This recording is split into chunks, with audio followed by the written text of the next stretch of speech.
The morning the old woman stopped answering her door, Owen Mercer felt a fear he had not experienced even on the day he lost his career. He dropped the grocery bag from his trembling hands and pounded on the weathered wooden door again and again, praying she was safe.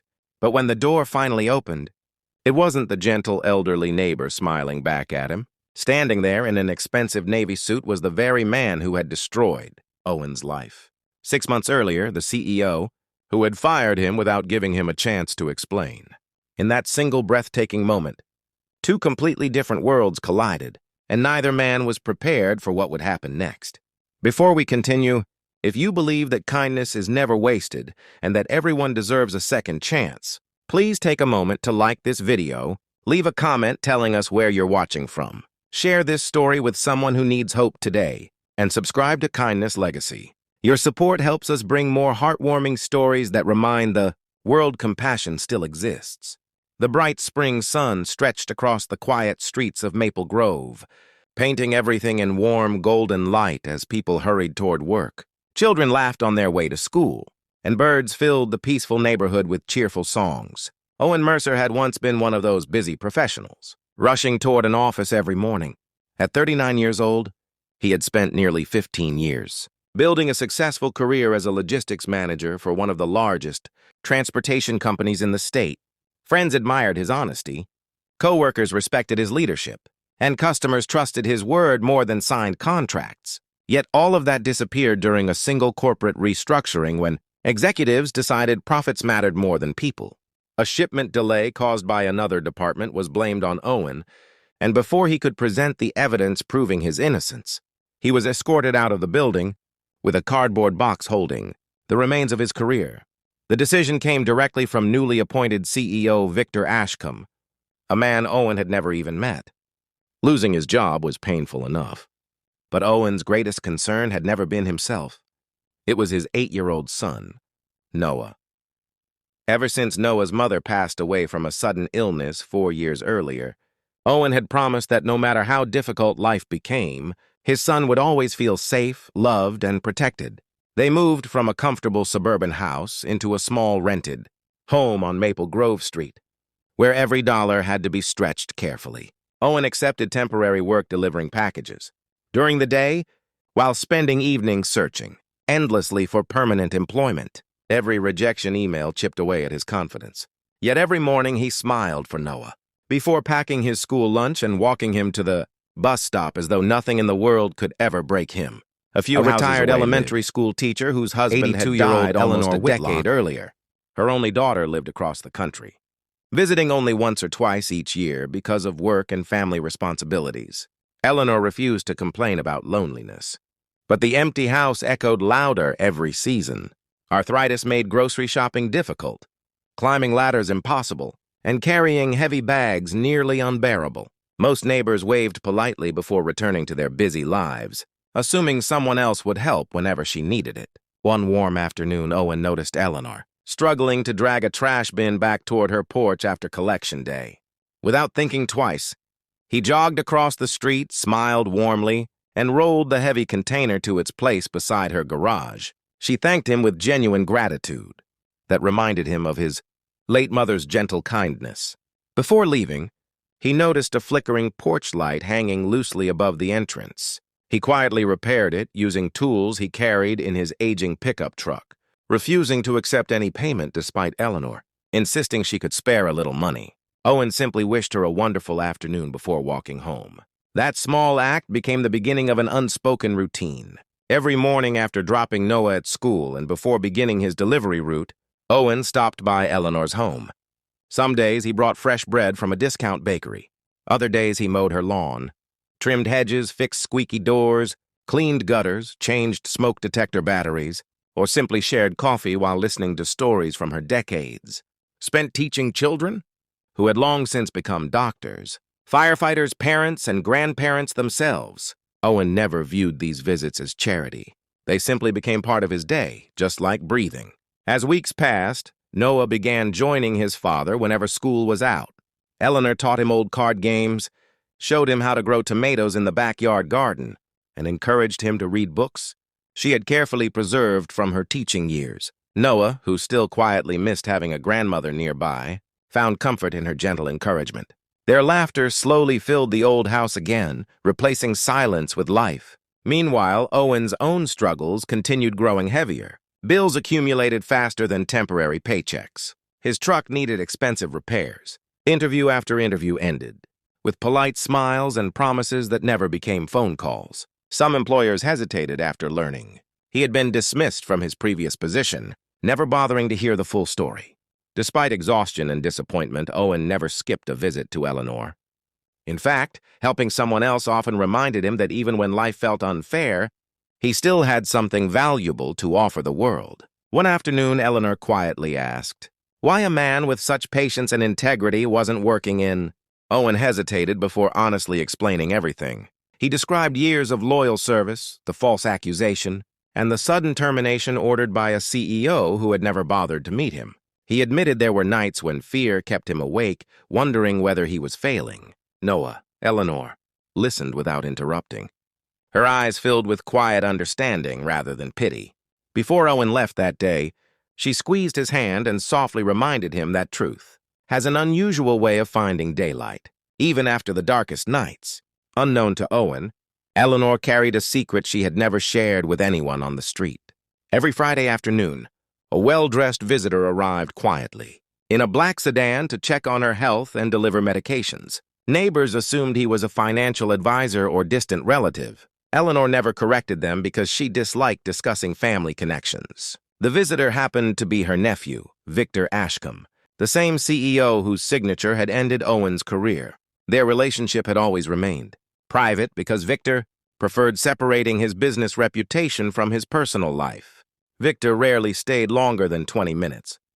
His demanding schedule left little room for family, and although he loved his aunt deeply, work had consumed nearly every part of his life. During one visit, Eleanor casually mentioned the kind, single father living nearby, who helped without expecting anything in return. Victor nodded politely while checking emails on his phone, barely listening. Eleanor noticed his distraction and simply smiled sadly, wondering when success had become so expensive that it cost someone the ability to truly see people. Several weeks later, Eleanor caught a severe case of pneumonia. Her doctor insisted she avoid unnecessary visitors while recovering. Owen noticed her curtains remained closed for 2 days and grew increasingly concerned. Unable to reach her by phone, he prepared homemade soup, picked up her prescriptions, and walked to her front porch under the bright afternoon sun. He knocked gently at first, then more firmly when no answer came. His heart raced with every passing second. Finally, the lock clicked. The door slowly opened. Standing before him was Victor Ashcombe. For several silent seconds, neither man spoke. Owen recognized the face immediately from company announcements and annual reports. Victor recognized Owen after a confused moment, remembering the personnel file connected to the restructuring months earlier. Shock spread across both faces as the grocery bag slipped from Owen's hands, oranges rolling across the polished wooden floor inside the entrance. Victor looked from the scattered groceries to the worried expression on Owen's face before asking why he was there. Owen explained that Eleanor had become like family, that he visited every day to make sure she ate properly, took her medication, and never felt alone. He added that he had no idea whose house this truly was or that Victor had any connection to it. Everything fell silent again. Curious, Victor invited Owen inside.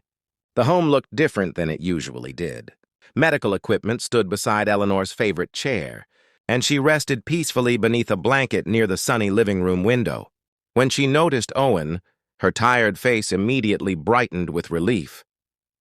She thanked him for coming and apologized for worrying him. Noah's handmade get-well card rested proudly on the table beside fresh flowers.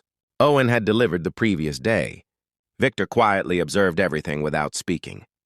He saw framed photographs of Noah hanging beside Eleanor's family pictures. He noticed a repaired bookshelf his aunt proudly explained Owen had restored instead of replacing because it held memories.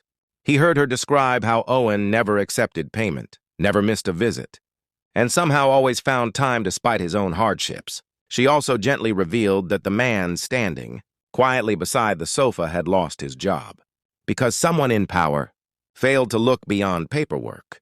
Victor felt something inside him shift.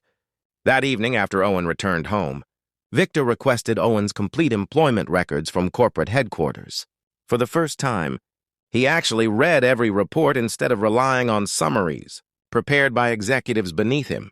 What he discovered disturbed him deeply. Internal emails clearly showed Owen had warned management about operational problems weeks before the shipment failure. Another department had ignored those warnings, then redirected blame to protect senior leadership during restructuring. Victor realized he had approved dozens of dismissals based on incomplete information without personally reviewing the evidence.